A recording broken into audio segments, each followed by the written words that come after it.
हमारे साथ एक खास मेहमान राहुल अरोड़ा निर्मल बैंक सिक्योरिटीज के सीईओ भी जुड़ चुके हैं। Welcome Rahul, and I just hand it over to mister Tiwari to have this conversation further. Welcome Rahul. Thank you, Anshuman. Good to be on your show. Welcome to the Money 9.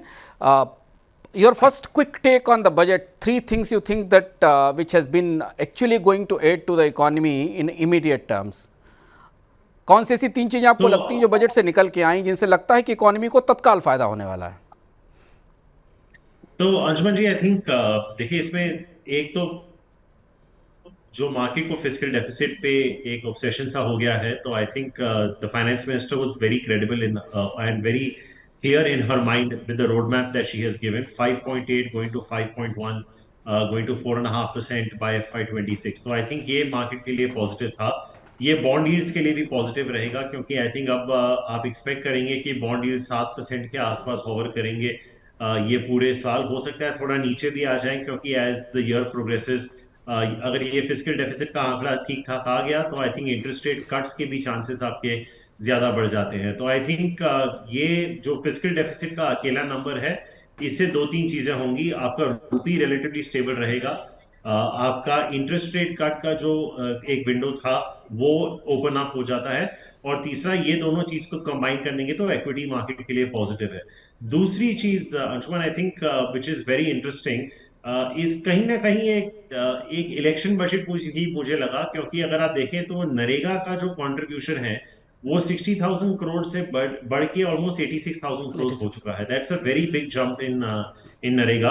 और हम सब जानते हैं कि ऑब्वियसली आप और हम जिस स्तर पे बात कर रहे हो शायद उतना फील नहीं होता, लेकिन जब हम निचले स्तर पे जाते हैं, जिसको हम रूरल इंडिया या बॉटम ऑफ द पिरामिड कहते हैं, वहां पे अभी भी स्ट्रेस बहुत है। अगर हिंदुस्तान लीवर आपको सिर्फ 2% का वॉल्यूम ग्रोथ दे रहा है, तो आप अंदाजा लगा सकते हैं कि रूरल में काफी प्रेशर डेफिनेटली होगा। तो ये आई थिंक नरेगा उसको डायरेक्टली बेनिफिट करेगा। और जो उन्होंने 1 करोड़ टैक्स पेयर्स की बैकडेटेड डिमांड्स रद्द कर दी हैं, आई थिंक जो FY10 तक अगर आपके 25,000 तक के डिमांड थे वो रद्द हो गए, और FY15 तक आई थिंक 15,000 के, वो डेफिनेटली एक और चीज है जो you know from a election stand point it will be good.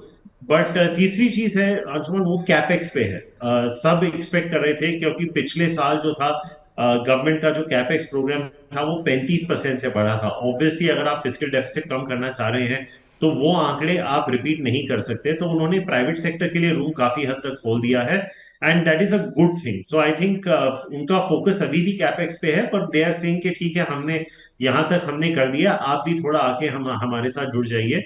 And they are very focused. आपको याद होगा अंशुमन, कल रात को ही उन्होंने मोबाइल फोन्स के जो कंपोनेंट्स हैं उस पे उन्होंने ड्यूटी 5% से काट दी थी। तो आई थिंक ये जो सरकार है, हालांकि बजट एक बहुत इंपॉर्टेंट डॉक्यूमेंट होता है, लेकिन दो बजटों के बीच में भी ये बहुत सारे अनाउंसमेंट्स कर देते हैं जो कि इकोनॉमिकली पॉजिटिव होते हैं। तो if I was to summarise my answer, I think it is a neutral to positive budget, and from an equity market standpoint, it is a good thing that the budget was delivered with prudent mathematics and good fiscal deficit numbers.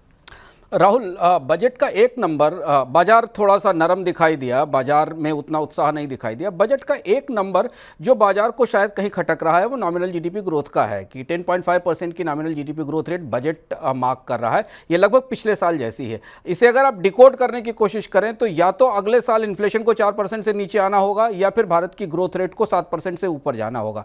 और यहीं से वो सवाल खड़ा होता है राहुल कि private sector को डिमांड पुश चाहिए मार्केट में, चाहे वो रूरल हो या अर्बन एरिया हो। तो क्या यही वजह थी कि बाजार को इस बजट से डिमांड को कोई सीधा बूस्ट नहीं दिखाई दिया, और ये जो नंबर आया 10.5% नॉमिनल जीडीपी ग्रोथ रेट का, ये कंजर्वेटिव लगता है? क्योंकि बजट से पहले चर्चा थी कि फाइनेंस मिनिस्टर कम से कम 12% के आसपास के नॉमिनल जीडीपी ग्रोथ रेट के नंबर को टारगेट करेंगे। इस नंबर से बाजार को थोड़ा झटका लगा क्या? नहीं, आई थिंक इसमें I would not read too much into it, and मैं आपको बताता हूं क्यों। क्योंकि देखिए, जो एक कॉल सबका गलत गया है 2023 में, और वो कॉल ये था कि the United states will go into a recession. ये हुआ नहीं। इनफैक्ट आज की डेट में भी यूएस की जो इकोनॉमी है वो बहुत स्ट्रॉन्ग फुटिंग पे है। तो कहीं ना कहीं बिकॉज इंटरेस्ट रेट्स इतने हाई है यूएस में, एक स्लो डाउन जरूर आएगा। उसका प्रभाव डेफिनेटली आपके एक्सपोर्ट और इंपोर्ट्स पे पड़ेगा। जब आप जीडीपी कैलकुलेट करते हैं, जीडीपी का फॉर्मूला है consumption plus investment plus government spending plus exports minus imports. तो अगर ग्लोबली एक स्लो डाउन आ जाती है तो वो एक्स और एन जो है, इंपोर्ट और एक्सपोर्ट, वो आपके डायरेक्ट कंट्रोल में नहीं होता। अब गवर्नमेंट बोल रही है कि मैं थोड़ा स्पेंडिंग कम कर दूंगा, तो आई थिंक वो भी एक, तो बेसिकली आपके ड्राइवर्स क्या हो जाते हैं, कंजम्पशन हो जाता है और प्राइवेट इन्वेस्टमेंट, और गवर्नमेंट चाहती है कि ये दो इंजन फायर करें। इन दोनों में भी आई थिंक उनका झुकाव ज्यादा प्राइवेट इन्वेस्टमेंट की तरफ है। मुझे लगता है कि जिस तरह का मेकअप है इस वक्त, it is not unreasonable to expect कि आपकी जीडीपी ग्रोथ 6 से 6 टू 6.5% ग्रो कर जाएगी अगले फिस्कल ईयर में, and inflation could potentially be somewhere around 4.5%। तो आई थिंक आज की डेट से लेके जो फाइनल बजट प्रेजेंट होगा, ऑलमोस्ट 6 महीने हैं। तो आई थिंक इस दौरान आपको बहुत क्लैरिटी मिल जाएगी कि दुनिया में क्या हो रहा है, और मुझे लगता है कि 10.5% 11% के आसपास का जो ग्रोथ रेट की बात चल रही है, which it is relatively okay. I think the bigger theme that is going to play out as the year goes on is, जब इंटरेस्ट रेट्स कट होना चालू हो, ये कब होते हैं और उनकी क्वांटम कितनी होती है और यूएस में कितनी होती है, that to me is a slightly more important number, given where the market borrowing numbers have also come in for the government that have been announced in this budget. Rahul, one last quick take on Paytm and specially fintech sector में regulation को लेकर जिस तरीके की का असमंजस बना हुआ है, और इस बार बजट में भी फिनटेक को लेकर वित्त मंत्री ने कुछ खास कहा नहीं, और बैंकिंग सेक्टर पर भी उसका असर हमें दिखाई दे रहा है। हालांकि आज पीएसयू बैंक्स की परफॉर्मेंस बाजार में अच्छी रही, पर प्राइवेट बैंक्स के ऊपर प्रेशर दिख रहा है। जीडीपी, नॉमिनल जीडीपी के आंकड़े की रोशनी में कैपेक्स में जो ग्रोथ है पिछले साल से कम रखी गई है, इसकी रोशनी में how do you see the entire new fintech sector, new financial economy sector and banking for coming 3-4 months?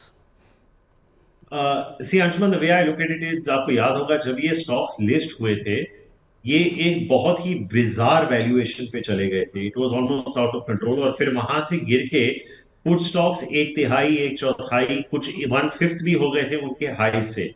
Problem ये है अंशुमन कि most of these are either not profit making and they have no road map to cash flows. मैं specifically इसमें Paytm की बात नहीं कर रहा, लेकिन क्योंकि आपने इसको रेज किया है, देखिए अंशुमन जी, क्या होता है कि when you are a bank और जब आप डिपॉजिट्स की बात करते हैं, it is a very big responsibility, right. आज भी अगर आप देखें, सारे पब्लिक सेक्टर एम्प्लॉइज के बैंक अकाउंट शायद SBI, bank of Baroda, Canara bank वगैरह में ही होंगे। प्राइवेट सेक्टर में आज की डेट में भी लोग नहीं डालते हैं, हालांकि उनको पता है कि कोई दिक्कत वाली बात है नहीं, लेकिन banking is a very responsible, very safe, और हमने देखा है कि सिलिकॉन वैली बैंक वगैरह के साथ क्या हुआ है पिछले साल यूएस में। तो I am not trying to get into the merits and demerits of what the RBI has done, but I think a payment aggregator should remain a payment aggregator. I understand product diversification. क्या इस correction पे Paytm खरीदना चाहिए? आई am not so sure, but मेरा यही suggestion है अंशुमन जी के बाजार में, हालांकि 6000 स्टॉक्स लिस्टेड हैं, लेकिन अगर आप देख लें कि इन्वेस्टेबल यूनिवर्स उसमें से अगर 10% भी है, तो 500 स्टॉक्स हैं आपके पास in which you can invest at any point in time. Why not invest in companies that are giving you good profitability, good return on equity, good cash flows? We don't have to buy these names. As investors, we have a choice, क्योंकि पैसा हमारा है, it is our hard earned money.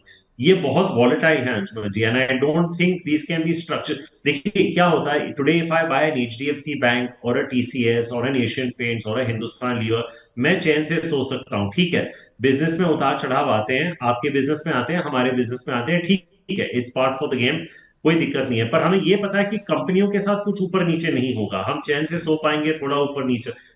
Let's not go into companies where we lose sleep and we worry about capital protection. So that is my point. आपने PSUs की चर्चा की, I rather buy SBI and bank of Baroda. I mean bank of Baroda की return on equity 16% है, SBI की 18% है, और ये आपको one time price to book पे मिल रहे हैं, जो कि प्राइवेट सेक्टर बैंक्स के मुकाबले उनके आधे वैल्यूएशन पे चल रहे हैं। तो अभी भी पैसे बनाने के बहुत मौके हैं मार्केट में, आपको बस धैर्य की जरूरत है और यही चूज करना है कि मैं पैसा कहां लगाऊं। मेरा यही एडवाइस होगा, आप पैसा वहीं लगाइए जहां ऑलरेडी पैसा बन रहा है, कैश फ्लोज है, that is the most important thing. Thank you Rahul. Money 9 के साथ बात करने के लिए 3 इंपॉर्टेंट एक राहुल के, एक आरबीआई जो बैंकिंग रेगुलेशंस में सख्ती कर रहा है वो सही है, क्योंकि बाजार में फिनटेक और कोर बैंकिंग को अलग अलग रखना चाहिए। और दूसरी बात, जीडीपी की नॉमिनल जीडीपी ग्रोथ रेट पर भविष्य में अंतर्राष्ट्रीय स्तर पर जो घटनाक्रम होंगे और मंदी की संभावना है उसका असर भी देखा जा सकता है। बहुत बहुत आभार।